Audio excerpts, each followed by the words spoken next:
Picture this: a rainy London evening, the kind where the city hums with neon lights and the promise of a good flick. Daniel's mom, sister, and little niece are buzzing with excitement for a family cinema night, popcorn in hand, ready for a laugh.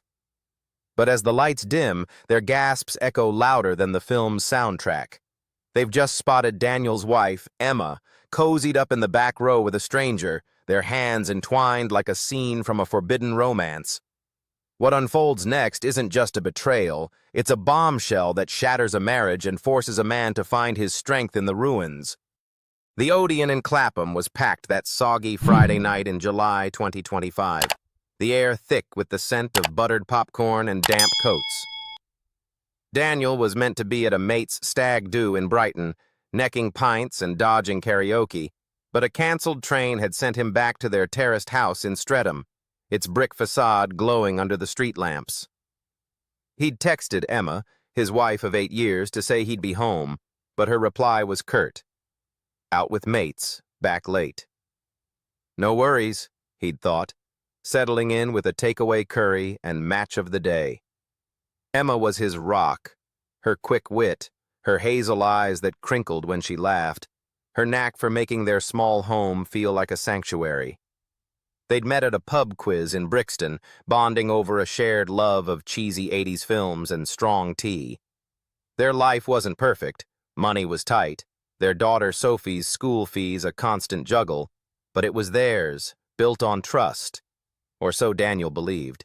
His phone buzzed at 10 p.m., his mum's name flashing. "Daniel, love, you need to get to the Odeon, now." Her voice was sharp, none of its usual warmth. Before he could ask why, his sister Lauren cut in, her words tumbling over each other.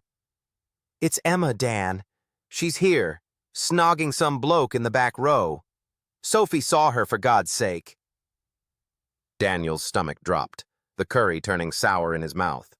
His mum, Lauren, and 6-year-old Sophie had gone for a family night out to see the new Pixar film, a treat for Sophie's half-term. The idea that Emma was there with another man in front of his family felt like a punch to the gut. He grabbed his jacket and raced to Clapham, the rain pelting his face as he wove through late-night crowds. The Odeon's neon sign buzzed overhead, a mocking beacon. Inside, the lobby was emptying. The film just ended. Lauren met him at the door, her face a mix of fury and pity. "She's still in there," she whispered, pointing to the auditorium. Sophie clung to her nan's hand, her eyes wide but confused, sensing the tension. Daniel's heart ached. His little girl shouldn't have seen this. He pushed through the double doors, his trainers squeaking on the sticky floor, and there she was, Emma, in the back row, her arm linked with a man he didn't know, their laughter soft as they shared a Coke.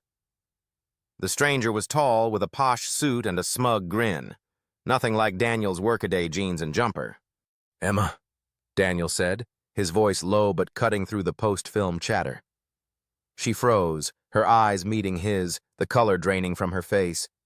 The man beside her shifted, his grin fading.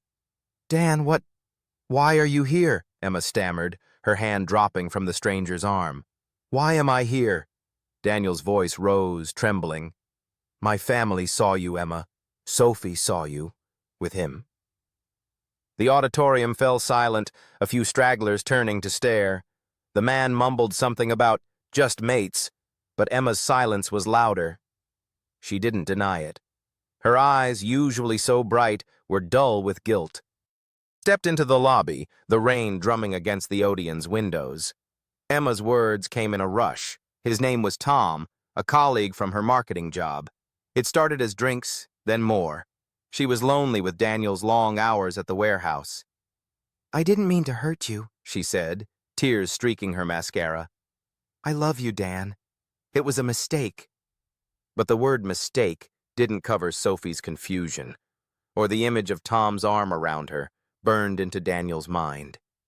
He looked at his mum, holding Sophie close, and felt the weight of their life. Birthdays in the garden, Emma's Sunday roasts, Sophie's drawings of Mummy and Daddy, crumbling. "Get out," Daniel said, his voice cold. "Go home. We'll talk there. Tom slunk away, avoiding Daniel's gaze. Emma followed, her shoulders hunched, whispering apologies Daniel couldn't hear over the roar in his head. He stayed with Lauren and his mum, letting Sophie's chatter about the film fill the silence as they drove back to Streatham. At home, Emma was waiting, her bags half-packed, as if she knew the verdict was coming. They talked past midnight, voices low to keep Sophie asleep. Emma admitted the affair had been going on for months, a secret kept in stolen moments. "I felt invisible," she said. "You were always working." Daniel's anger flared. He worked for them, for Sophie's future. But beneath it was pain, the betrayal cutting deeper than her excuses. He slept on the couch, the house too quiet without Emma's soft snores. By morning, he faced a choice: fight for their marriage or let it go. Sophie's laughter from the kitchen, where she ate cereal with his mum, anchored him. He didn't know if he could forgive Emma or if trust could be rebuilt from ashes. But for Sophie, he'd try. They agreed to therapy, a tentative step, not a promise. Emma moved to her sister's for a week, giving Daniel space to breathe. As he walked Sophie to school, her small hand in his, the London rain softened to a drizzle, the city waking around them. The betrayal had cracked his world, but Daniel felt a flicker of strength. Not to forget, but to face what came next. For his daughter, for himself.